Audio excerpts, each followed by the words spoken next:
An East Texas judge has been arrested accused of official oppression and tampering with a witness.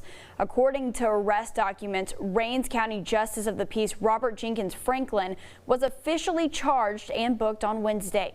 A lawsuit filed against Franklin accuses him of threatening a defendant earlier this month and saying, quote, "Dead men can't testify," when the defendant entered a no contest plea in a felony case.